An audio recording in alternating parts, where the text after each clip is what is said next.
Bismillahirrahmanirrahim.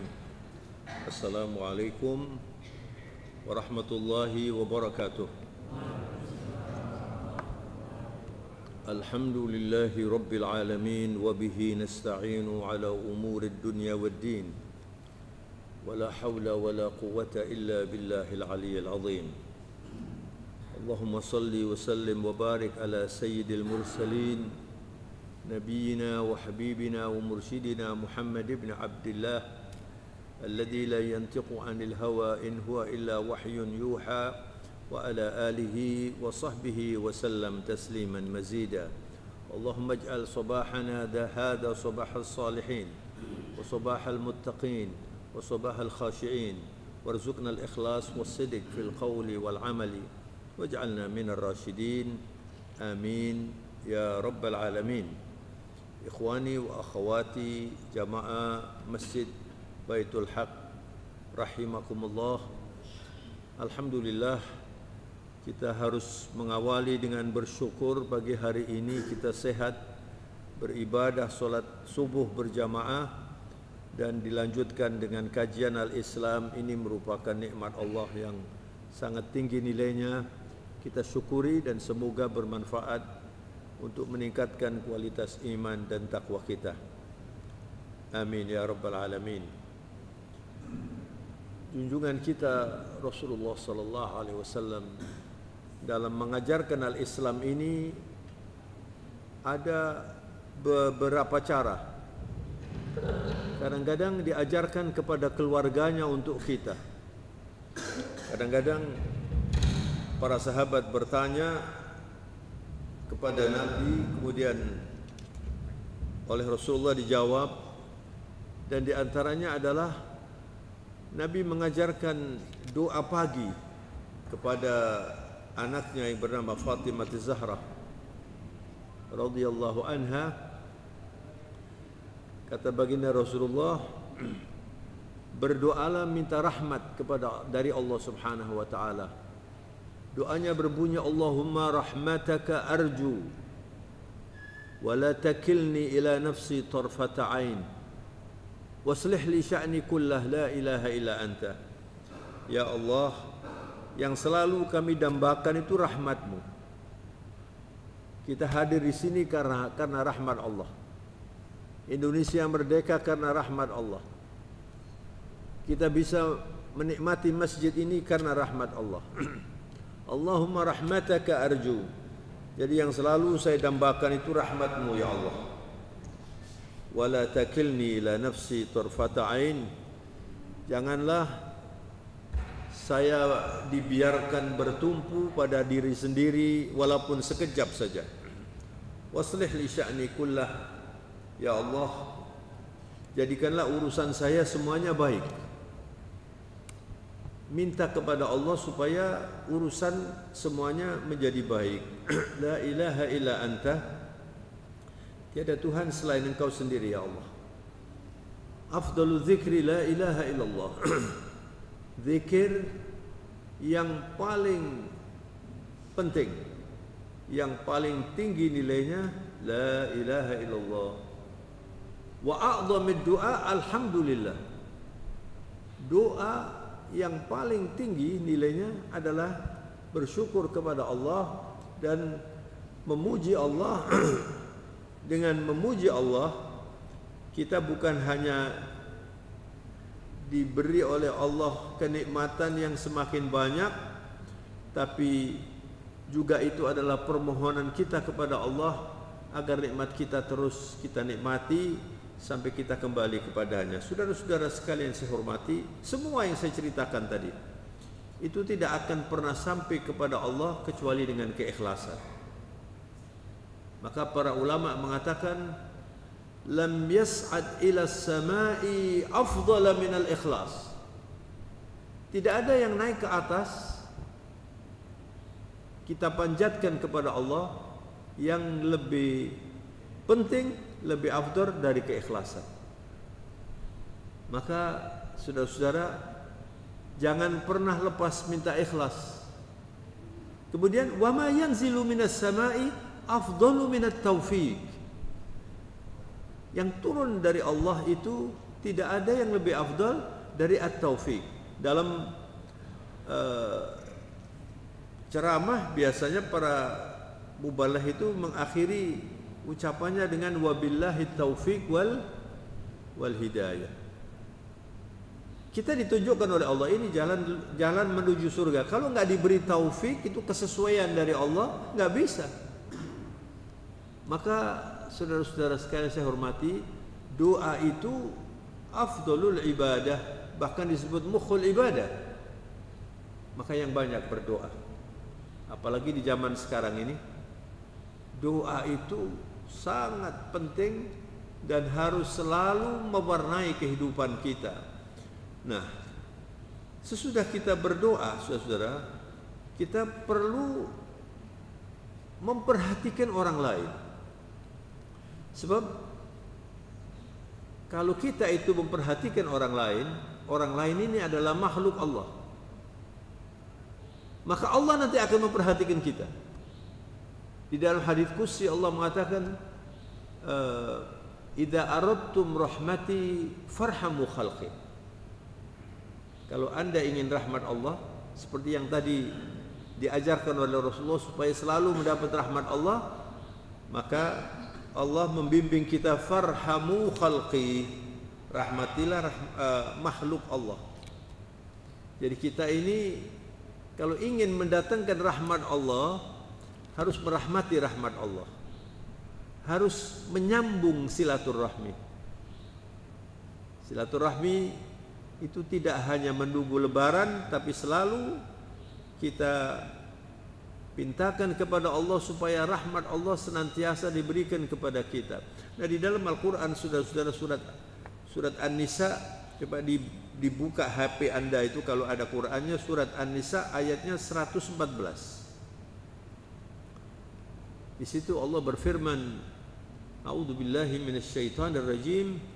La khaira fi katsirin min najwahum illa man amara bi shadaqatin aw ma'rufin aw islahin bainan nas wa man yaf'al dhalika ibtigha'a mardatillah fa sawfa nu'tihi ajran 'azima.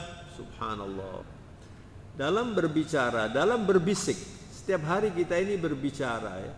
Setiap hari kita ini berbisik. Kalau kita berbicara melalui handphone itu berbisik kita. Mendengarkan ungkapan atau cerita atau pembicaraan orang dengan perlahan-lahan. Itu namanya najwa. La khaira fi najwahum.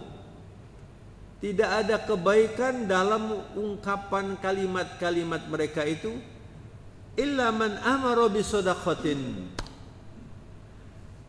aw ma'rufin.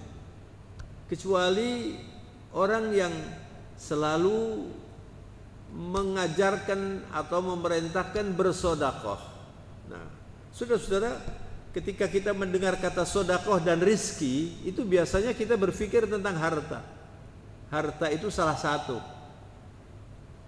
Rizki itu salah satunya harta. Dan harta itu adalah rizki yang paling bawah. Adna rizq. Yang paling bawah rezeki itu harta yang selalu kita kejar setiap hari, itu yang paling rendah itu. Yang paling tinggi adalah al-afiyah.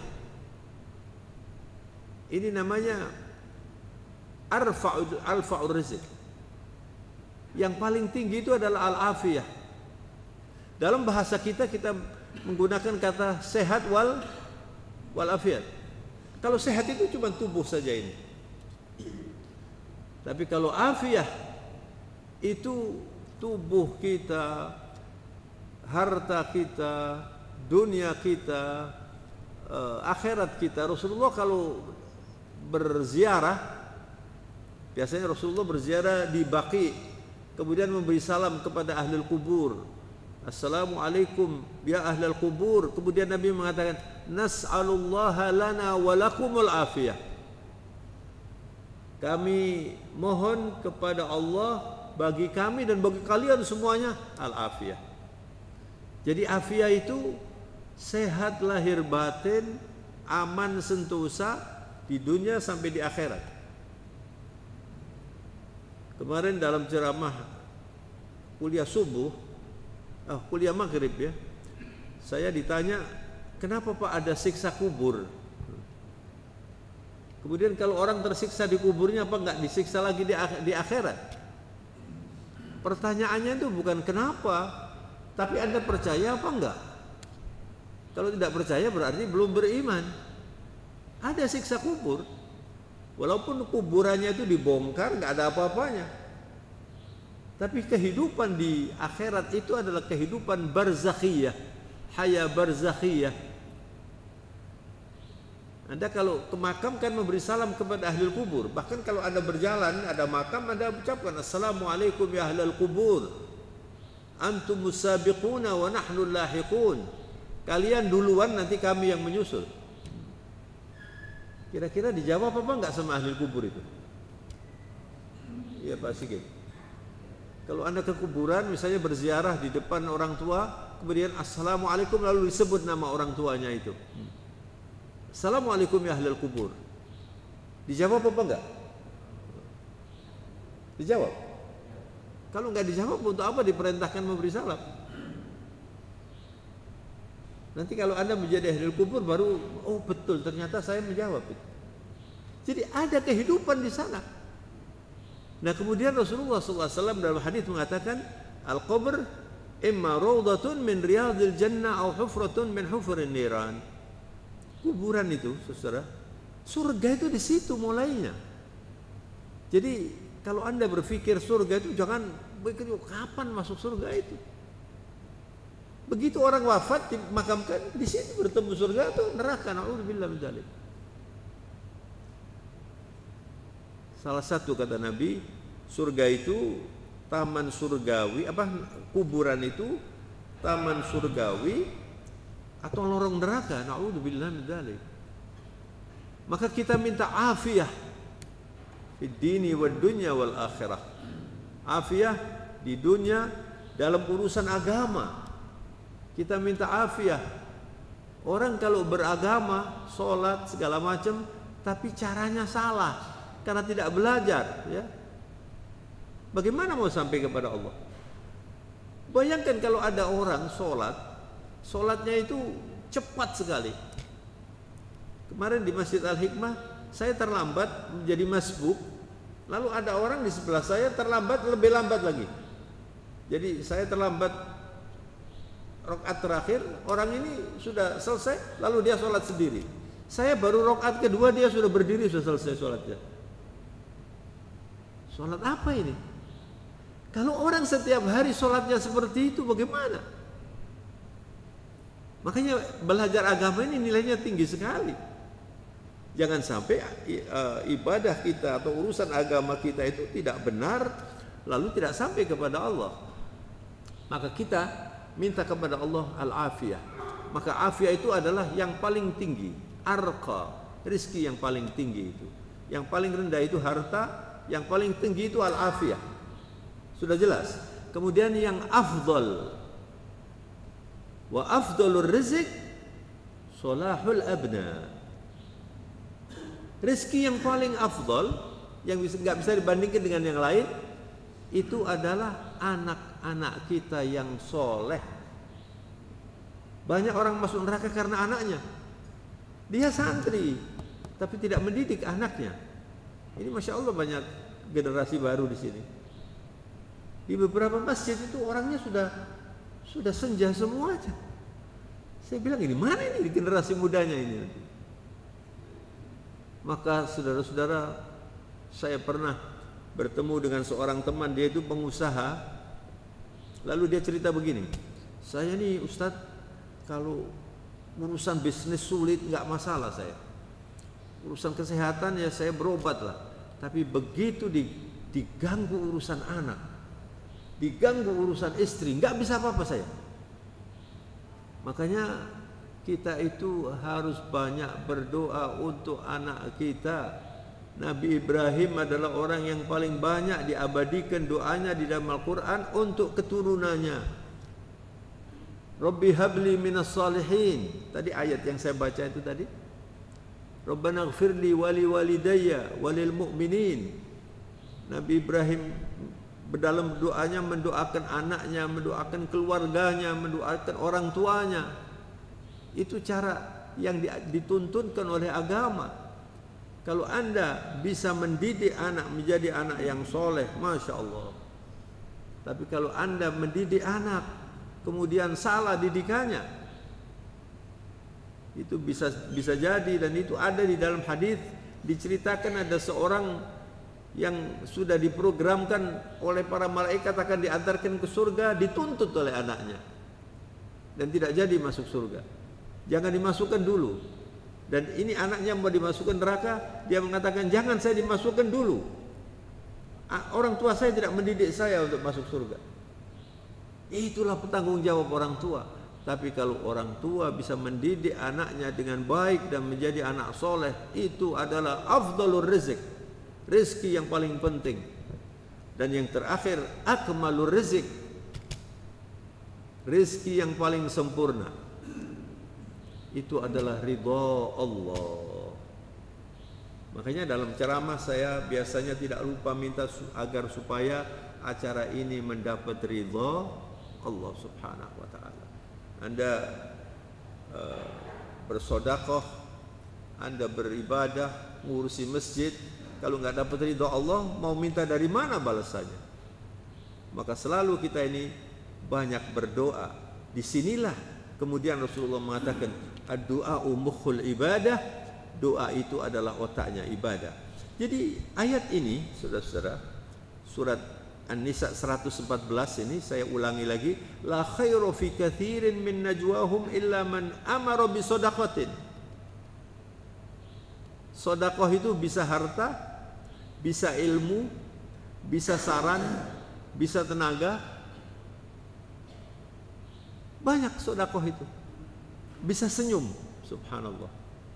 Anda keluar dari rumah ketemu orang tersenyum, niat saya mau memberi senyuman kepada saudara teman saya ini atau teman saya ini, itu Anda tabassumuka fi wajhi akhika shadaqah, kata Rasulullah. Jadi sedekah ini banyak macamnya. Maka sesudah sedekah, au amaru bi ma'rufin, Anda mengajarkan orang kebaikan, ya. Sebab semua orang itu wajib, saya ulangi, semua orang itu wajib berdakwah sesuai dengan kemampuannya. Anda hari ini menghadiri ceramah ini, begitu selesai minimal Anda sampaikan kepada keluarga. Jadi Anda menggugurkan kewajiban berdakwah. Ayatnya watawasau bil haq dalam surat Al-Asr. Allah memerintahkan kita saling mewasiati kebenaran. Wa islahin bainan nas. Allahu akbar. Saudara bertengkar kemudian tidak bertegur sapa, ini dosa yang seringkali diringankan oleh banyak orang, tapi itu menggugurkan banyak ibadah kita. Fasad bainan nas, fasadatul bain, kata Rasulullah, innaha haliqah, kata Rasulullah.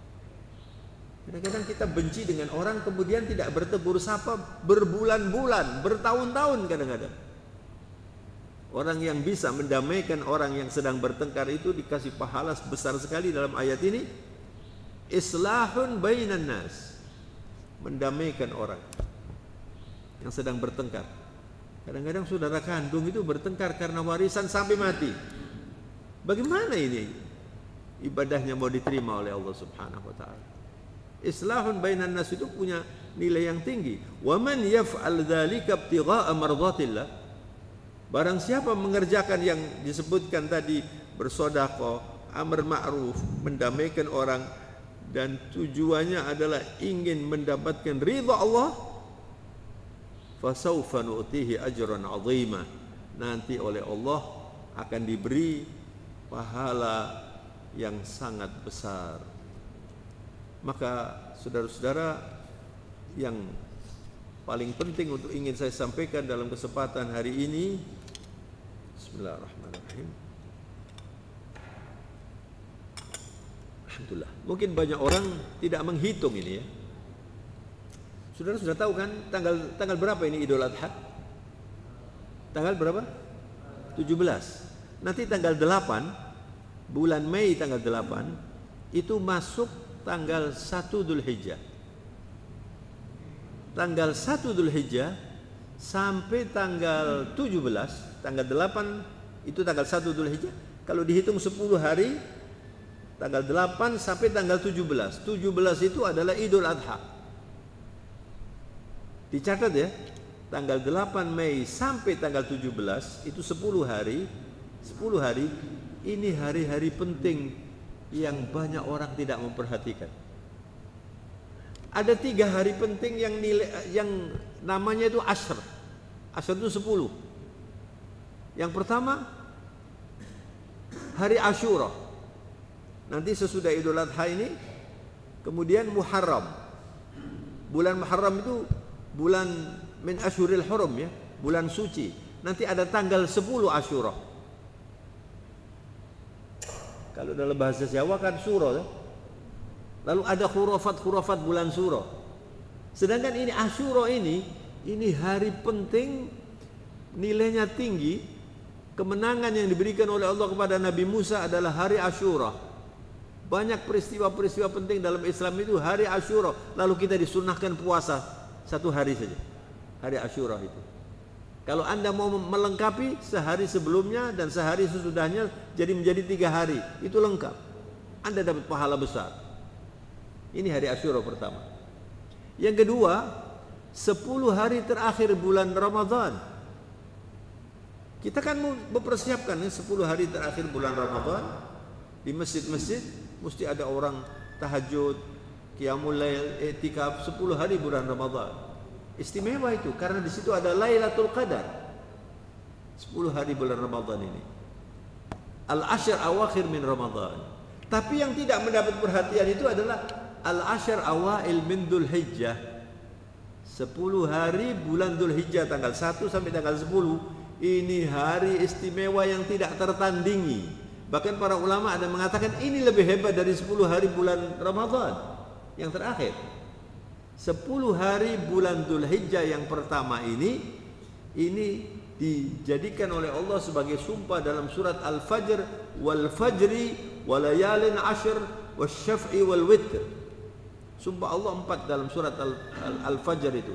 Yang pertama demi waktu fajar, pagi hari ini. Dan kalau sudah disebut sebagai sumpah Allah itu berarti istimewa.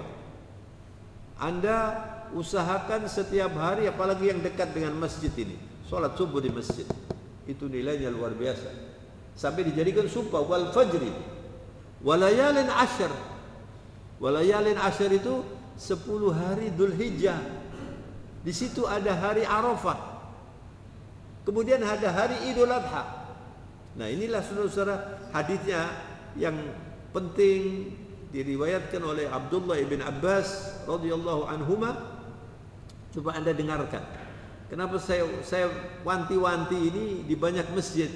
Jangan mengabaikan 10 hari Dzulhijjah tanggal 1 sampai tanggal 10. Rasulullah bersabda begini, "Ma min ayyam al-amal as-salih fiha ahabbu ila Allah min hadhihi al-ayyamil 'ashr." Artinya, tidak ada hari-hari yang digunakan untuk beramal soleh yang lebih dicintai Allah dari 10 hari bulan Dzulhijjah ini. Allahu Akbar. Tanggal 1 sampai tanggal 10. Maka ibadah apa yang paling tinggi nilainya untuk kita laksanakan? Ibadah haji. Kalau orang melaksanakan ibadah haji dan hajinya itu dari uang yang halal, hajinya dilaksanakan dengan cara yang sesuai dengan ajaran Rasulullah. Kemudian dalam berhaji, orang-orang yang berhaji la rafata wala fusuqa wala jidala fil hajj, tidak melakukan hal-hal yang kotor, yang keji, ar-rafath, selalu berfikir tentang kebersihan, tidak mendekati istrinya pada waktu pakai pakaian ihram, la rafatha wala fusuq, tidak melakukan pelanggaran-pelanggaran pada waktu haji, wala jidal, tidak berdebat pada waktu haji, kharaja minadz dzunubi ka yaumi waladathu ummuh. Itu orang pulang haji itu kalau mabrur hajinya seperti baru dilahirkan oleh ibunya. Luar biasa ini.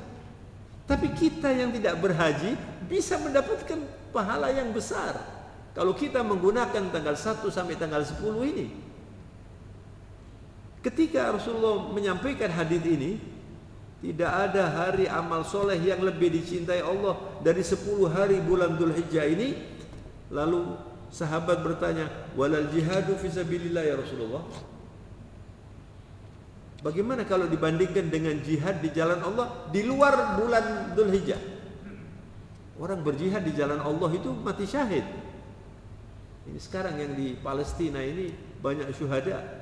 Kalau orang itu berjuang demi agama, kemudian gugur, matinya mati syahid. Dan orang kalau sudah mati syahid itu bisa memberi syafaat kepada keluarganya, mendapatkan barokahnya orang yang mati syahid ini. Jadi mati syahid ini besar sekali. Sahabat bertanya, ya Rasulullah,